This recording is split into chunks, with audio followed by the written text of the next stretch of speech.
Chapter 4, Castlevania Caper.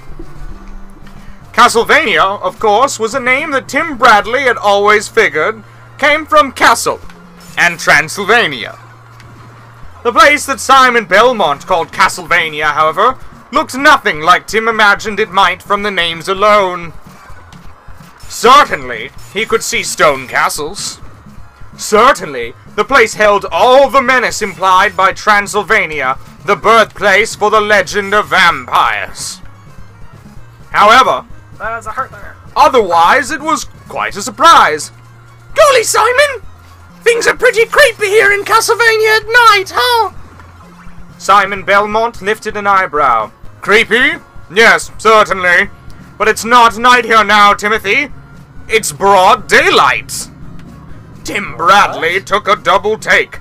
Day? But that's the moon up there, isn't it? No, Timothy. That's the sun.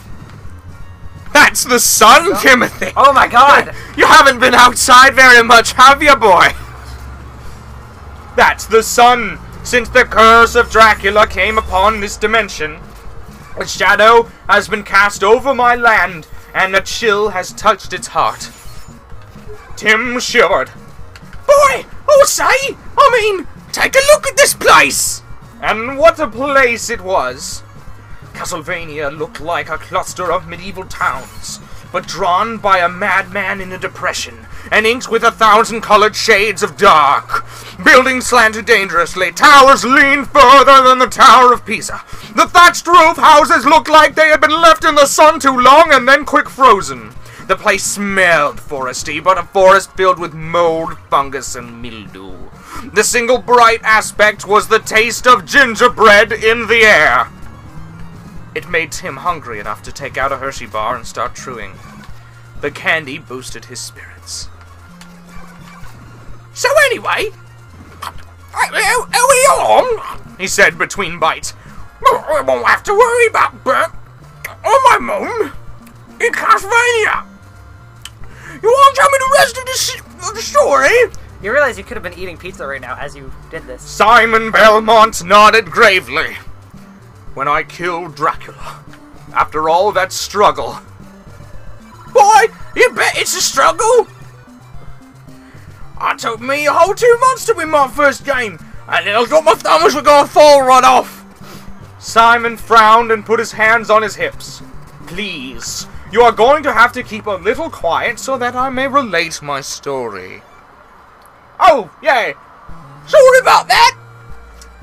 After all that struggle, after I defeated Dracula, I did not realize that I should have burned his body and then scattered the ashes. No. I thought I had won that day, and so I left him with the stake in his heart. I knew something was wrong when my beautiful Linda Entwistle, whom Dracula had captured, did not come back to me. Simon put a hand over his heart, lowered his head and sighed. A pang nudged Tim. Gee, he felt really sorry for the guy. After all that effort, he doesn't get the love of his life back.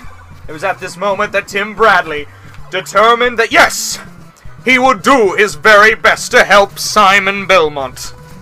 Yeah. This was a good man. He's a hero. That's okay, Simon, said Tim. We'll get her back together. Even though this is the weirdest looking place I've ever seen, and I'm not really sure if this is a dream. Oh, make no mistake, this is no dream. Dracula is very real, and his power is far more than I thought it was. When I left his body in his coffin, his helpers came.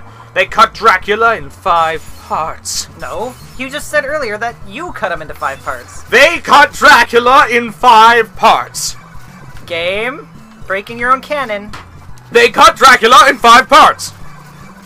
His evil soul swept throughout the dimension, a temporary stay from its banishment, for you see, Timothy Bradley, the soul of Dracula, has 48 hours to find a body to possess so that it may remain here. Like bad movie music, a wind swept through some nearby trees, snatching off the last of the leaves and rattling the limbs. A shiver of dread went up Tim Bradley's spine. Yikes, he realized. This was no Halloween prank. This was the real thing. You mean, like me? Simon Belmont turned a haunted look towards... No! Me! You? Why would he want you? He must possess the last person he infected with his blood, said the hero. He unrolled his sleeve. Oh, when is daytime gonna come? On his arm were 3 parallel grooves filled with scabbed blood. The scars of Dracula, Timothy Bradley. I am the person he must possess, and this is a true problem. This is why I need an aid to help me through Castlevania. This is why I need your help so desperately. Fuck. You mean, if he takes you over, you'll become a vampire? Yes. Yes. And then the monster shall again rule my beloved home of Castlevania. True dread jolted through Tim Bradley. Jolt. He felt the intense need for a Hershey's Big Block come over him. But where was his pack? Oh, yes. He bent over and rummaged through its contents with his hand. Sounds pretty serious, Simon. You're saying you've got 2 days to stop Dracula. I suppose that means you have to find those body parts, right? You put them together, you fight him again, you beat him again, and this time you destroy him forever. He found the chocolate bar and gripped it. Hey, you know, this would make a fantastic video game. He turned back around, starting to tear into the wrapping of the candy bar. In fact, when I get back, I'm gonna write to a game company immediately and suggest that yikes! The yikes was said in good cause. Of course. Of course, well, yeah. Mick, how are you? Yikes! Doing today. Yikes! Is that the end of the chapter?